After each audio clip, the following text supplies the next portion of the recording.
Hello everyone, thanks for tuning into today's fourth and final video. We're going to have a look at the weather for the next 10 to 14 days for today's final video. Day 10 will take us to the 29th of October, and we'll be able to extend out beyond that with the extended GFS and ECM ensembles, maybe on track a couple of weeks. We'll have a look at CFS-V2 at the end of the video for the next 4 weeks, gets us into the second half of November now, and I should get time for that for you in a moment, just to say, but first, the video says our 6-day UK weather forecast. We've also released the weekend forecast and the ECM 42-day forecast for the UK and Ireland as well. Please like, share, subscribe on all of today's videos content. And thank you so much, everybody, for doing that. Thank you so much, everyone.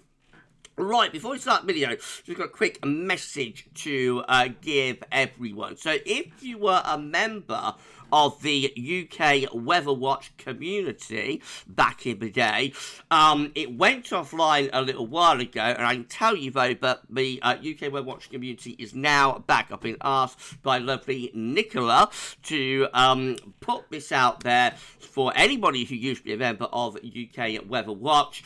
The forum is back online, so if you would like to, you can find a link in the description with this video. It is no longer UK Weather Watch, though. They have lost the domain name, unfortunately. So it's very important, you know, when you have a website or whatever, that even if you take it offline, you must keep your domain name.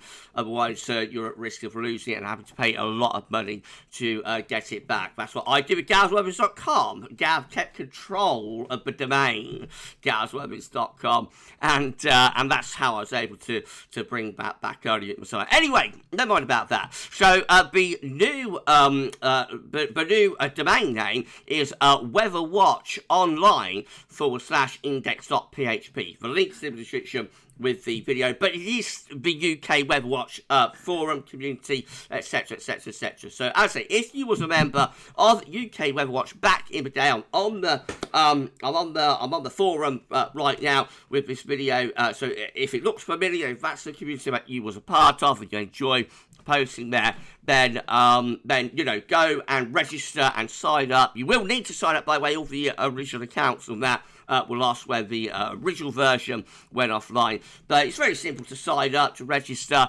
and then you will be able to post there within the new UK Weather Watch community. So well done to Nicola and everybody else for bringing that community back, bringing that forum back. Congratulations for that. And let's get as many old-timers like Gav, old-timer like Gav. Let's get as many original forum members signing up. And thank you so much, everyone, for doing that.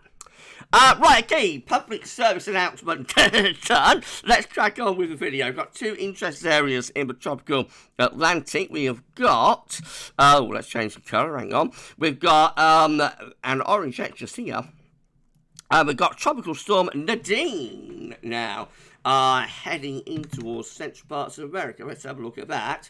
So, currently giving maximum sustained winds of 45 miles per hour with a minimum central pressure of 1,002 millibars, and moving westwards at 9 miles per hour. Clicking on Nadine and going here, we can see this is going to be a very short-lived tropical storm.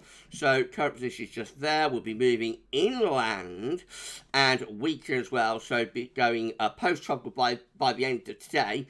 Really, no, say it's a tropical storm. What are you talking about, guys? Say it's a tropical storm by the end of today, and then a tropical depression moving through southern parts of Mexico there into tomorrow, into Sunday. And then that's probably going to be the end of Nadine. Right, we've also got this orange X here, which is Disturbance 1. Now, with a 60% chance of cyclone formation in the next 2 and 7 days. Showers and thunderstorms are becoming better organised with a small area of low pressure located less than a couple of hundred miles north of the northern coast of the Dominican Republic. Ooh. In addition, recently received passive microwave imagery. Blimey, that's exciting. Also suggests that that a well-defined surface circulation is developing. If these trends continue, a tropical depression or storm could form as soon as later today as the system moves generally westward at 10 to 15 miles per hour. On this track, the system should pass north of Hispaniola today and move near the Turks and Caicos Islands, the southeast of Bahamas, and extreme eastern Cuba on Sunday. Interesting, these areas should monitor the progress of the system. That might be something to watch. It looks like it's going to be going in that sort of direction, I think. So that could be one to keep an eye on. And we'll keep you posted, of course, as this tropical storm and hurricane season continues. Right, let's have a look at central temperature. CT currently sitting at 11.1. That's just over half a degree above the 61 to 99 average per visual to yesterday, to the 18th of October. These were GFS upper air temperature and precipitation ensembles. The next couple of weeks, we're going to Exeter today. The red line is the 30-year upper air temperature average for Exeter. So we're starting off about average at the moment. We're going to see a tick up coming through tonight and tomorrow. That's associated, of course, with Storm Ashley. And then after that, we'll find the upper air temperatures gradually coming back down again to the early part of next week. Bit of a lift up there later next week, then come back down again. All rather zonal, I have to say, with warm, cool sectors alternating with one another. Close to average for month's end and into the beginning of November. Precipitation-wise, not as wet as it has been. So there is more wet weather to come, of course, associated with Storm Ashley. And there'll be further showery conditions or wet conditions later next week as well. But overall, I think that's a rather drier couple of weeks than we have had at times through this autumn. Temperature anomalies from the 19th, 27th, put your teeth in, Gav. Temperature anomalies from the 19th to the 27th of October. Above average, all parts of Europe are included, except for Turkey, where it's quite cold. And precipitation anomalies from the 19th, 27th of October.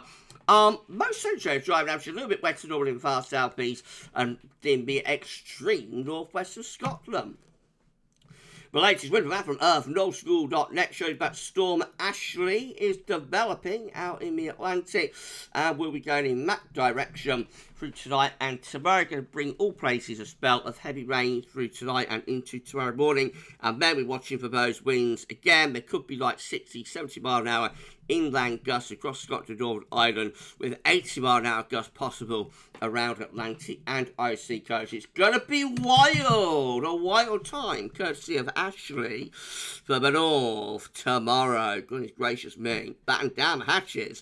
Right, let's have a look at chart data. Let's have the latest UK Met Euro run. It's looking midnight on Tuesday. High pressure south, low pressure north. Flat westerly with showery conditions in the north and the west. Into the middle of next week, line high pressure building from the southeast. That should bring a drier spell around midweek, but low pressure quickly comes back in again at the end of the week with further rain and also cooler temperatures to come by next weekend. I can't again with high pressure south, low pressure north, showery westerly winds ongoing into the middle part of the week. High pressure edges away to the east, a trough coming in from the west. That will bring showery conditions in with it, and then high pressure takes over by next weekend. That might be quite a cold ridge though, and could produce some overnight frost and fog, a little bit of gruesome twosome maybe. The KMA again flat as a pancake through the early part of next week. Then we get that little ridge building around middle of the week, not for long though. Another trough pushing through later next week, bringing further wet conditions in with it. Perhaps a more stronger build of pressure around day 10, but again that's flattened off quite quickly by month's end. We get to the 31st of October, Halloween, with this particular KMA run, and again we're flat as a pancake then with high pressure south, low pressure north and inbows westerlies. Right, this other GFS midnight run is looking again, we get that little build of pressure temporarily around the middle of the week, not for long. Trough of low pressure heads in from off the Atlantic later next week, bringing outbreaks of rain in with it. Next weekend, last weekend of October, high pressure south, low pressure north, flat and westerly. And they go to more of a northwesterly by around day 10. Beyond that, low pressure sinks in from the north and moves down the North Sea. That could bring cool and unsettled weather with it. Maybe some outbreaks of rain, and then we keep high pressure generally over to the west of the country into early November, so mostly dry, but again could be quite cold with that high pressure with risk of some overnight frost and fog.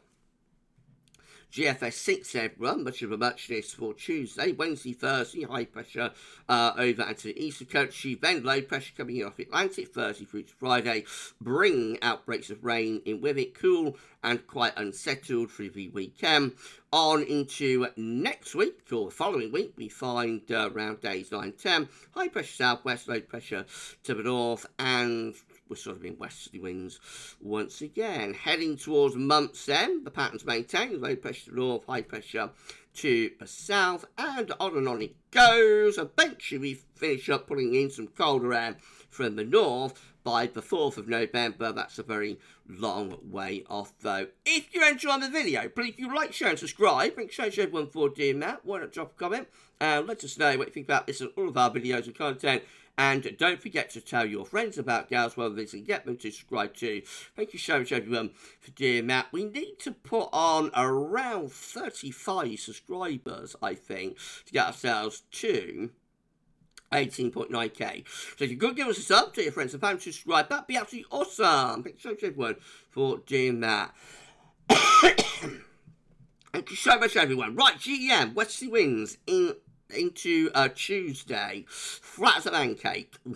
Wednesday to Thursday, pretty lot of dry weather, then wet weather returns Thursday through to Friday, some heavy rain coming in with that system. Back to those westerly winds again at the end of next week, days 9 and 10, higher pressure starting to edge in from the Atlantic, turning drier but also a little bit colder, and then the ECM rounds it all off with again a dry spell temporarily around the middle of the week, then wet weather with this weather system comes in off the Atlantic, some heavy rain with that, and cooler temperatures as well following in with those west northwesterlies. Into the final weekend of October, we've got high pressure south, low pressure to the north, and we find high pressure generally building across the North Atlantic and into Western Europe there by around day 10. This is a precipitation forecast based on the ECM road from Tibet.com. Here comes all of the rain tomorrow morning associated with Ashley. Now that wet weather will get out of the way, but more heavy rain back into West Scotland and Northern Ireland later on the day, and that's where we get the strongest winds in the northwest. Could be 80-mile-an-hour gusts for the Western Isles of Scotland. A little bit of rain in the southeast corner as well on Monday, otherwise we're back into showery conditions and the winds will be calming down. Middle of week turns mostly dry and should be relatively calm as well, but the end of week sees more wet weather coming back in from off the Atlantic with the risk of some quite heavy rain in places as well. And then we head up towards day 10, turning drier as that ridge generally builds across the northwest of Europe. Now, we've still got problems with the options on the table, the ensemble clusters from the Icelandic Met Office. So we have got them, but we haven't got the covers. So, yeah, it makes my life difficult to try and interpret what the heck we're looking at here. So, anyway, day 10 gets us to the 29th of October. We've got 27 members of the ECM ensembles. Looks like we've got high pressure to the southwest and low pressure to the north. That looks pretty flat and westerly, I think. And then we've got 24 during the operational run, which had that big build of pressure by day 10. But 24 showing low pressure out to the northwest, but a ridge building through here, and through there as well. So that, of course, settling down towards higher pressure. All looks rather westerly, I have to say, at day 10. And then in time, these are the options that we've got. Now, what the heck are we looking at here? So, I think we've got 12 members of the ECM ensembles. It looks like there's a trough out here, I think. That'll probably be quite unsettled. 11 looking rather flat and westerly. 10 with low pressure up here. I think we've got a ridge just there into the west of Europe. Then we've got 7 with a ridge through the Atlantic. That might be bringing in rather cool northwesterly. We've got 6 with low pressure around Iceland, high pressure though, ridging up through here. And then we've got 5, looks like we've got high pressure to the east and low pressure out to the west, and that will bring up the wind from a southerly direction. Hopefully they'll get the colours back on those charts soon. Make it easier for me and everyone to determine what we're looking at. Right, okay, well, let's just finish off CFS. So beats a 500 millibar height advance bringing down to week periods. The first week period takes us from the 19th to 25th of October. The next week with low pressure to the north, high pressure south, winds coming in from a westerly direction. Week 2 looks like that. Broad pattern is maintained. It's the 26th of October, 1st of November. Low pressure again to the north, high pressure to west-southwest, and that brings the wind in from a westerly direction. Week 3 will be the 2nd to the 8th of November. Mid-Atlantic ridge going up towards Greenland, trough of low pressure to the east, and we might bring in quite a cold northerly flow with that, so a cold start to November potentially. And then week 4, it's the 9th to 15th of November with some sort of low pressure to the north and probably bring in a westerly flow there. However, the anomaly is quite weak, so it is quite difficult to determine what that is basically showing. So we shall see, and all will be revealed in due course. Anyway, we're done. If you've enjoyed the video, please like, share and subscribe. Thanks so much everyone for doing that. Won't drop a comment. And so I think about this and all of our videos and content. And don't forget to tell your friends about GavsWeatherVids. Get them to subscribe too.